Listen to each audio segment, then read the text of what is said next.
Bonjour Monsieur le Ministre, Christelle Pire de TV5 Monde. Il y a quelques jours, le chef de l'État burkinabé, Ibrahim Traoré, a de nouveau accusé la Côte d'Ivoire d'abriter les ennemis du Burkina Faso. Il a également accusé les 6 agents ivoiriens de la DARA qui ont été récemment arrêtés d'espionnage.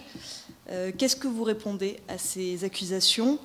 Nous sommes aujourd'hui à 1 mois de l'élection présidentielle ici. Est-ce que vous craignez que les relations tendues entre le Burkina Faso et la Côte d'Ivoire aient un impact ici sur la situation ? Merci.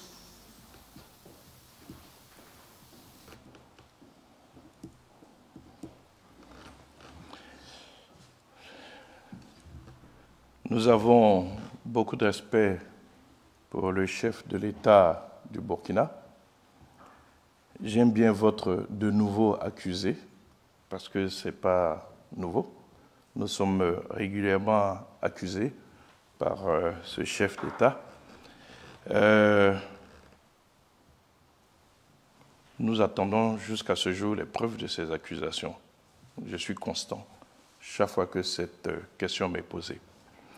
Les agents de la DARA, qui est une direction qui s'occupe donc des réfugiés et apatrides, ont été accusés d'espionnage simplement parce qu'ils faisaient leur travail. Vous savez que notre pays accueille plus de 80 000 réfugiés qui ont fui le Burkina en raison des violences qui y existent, notamment donc dans des zones qui sont sous influence des terroristes. Ces personnes, pour pouvoir bénéficier de l'aide de l'État ivoirien, ont besoin d'être identifiées, d'être recensées. C'est juste un travail administratif qui est fait. Et ces agents de la DARA donc, font régulièrement ce travail de recensement parce que le flux est continu. Nous recevons régulièrement donc, de nouveaux réfugiés. Dire de ces fonctionnaires, tous des civils, que ce sont des espions, ça ressemble un peu à des fantasmes qui sont faits de ce métier d'espionnage. Un agent de recensement de la population pourrait en ce moment être un espion. Un agent d'état civil qui pose des questions sur la naissance d'un enfant pourrait être un espion. Une sage-femme qui reçoit une femme dans le cadre de consultations prénatales pourrait être un espion. Je pense qu'il faut sortir des fantasmes. Ce sont des civils qui faisaient leur travail de recensement de réfugiés pour que ces réfugiés puissent bénéficier de l'assistance de l'État. La Côte d'Ivoire aujourd'hui subit une pression, surtout avec le retrait de certains organismes qui s'occupaient donc de ces questions de réfugiés. Nous avons une forte pression aujourd'hui pour des raisons humanitaires, tout simplement.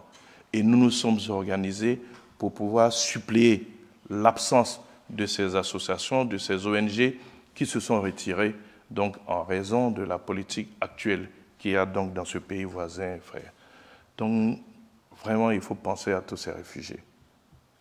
Penser à tous ceux que la Côte d'Ivoire assiste, parce que nous sommes une terre d'hospitalité, parce que nous sommes une terre d'accueil.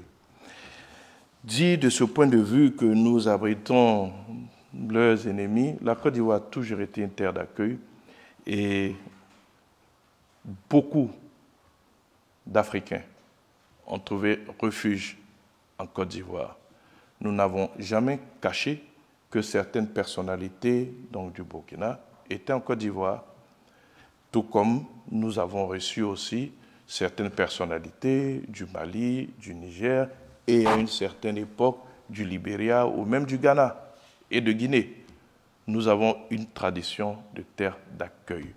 Et tous ceux qui sont sur notre sol savent que pour respecter ce devoir d'hospitalité de la Côte d'Ivoire, ils doivent s'abstenir de certaines pratiques. Donc tous ceux qui sont ici, ils sont là au nom de la terre d'accueil que constitue la Côte d'Ivoire pour tous les Africains, quels qu'ils soient. Est-ce que ces relations auront un impact sur nos élections? Non, pas spécialement, On a beaucoup de déclarations, c'est vrai. Mais il faut que l'opinion nationale et internationale sache que nous sommes un pays ouvert, qui a 26% de sa population qui est étrangère. Ça fait environ 7 millions de personnes. Et parmi ces 7 millions de personnes, nous avons plus de 3 millions de Burkinabés. Nous n'avons aucun intérêt à ce que ce pays soit déstabilisé parce que c'est nous qui en paierons le prix fort. Voilà tout ce que je peux dire sur cette sortie donc, du chef de l'État burkinabé.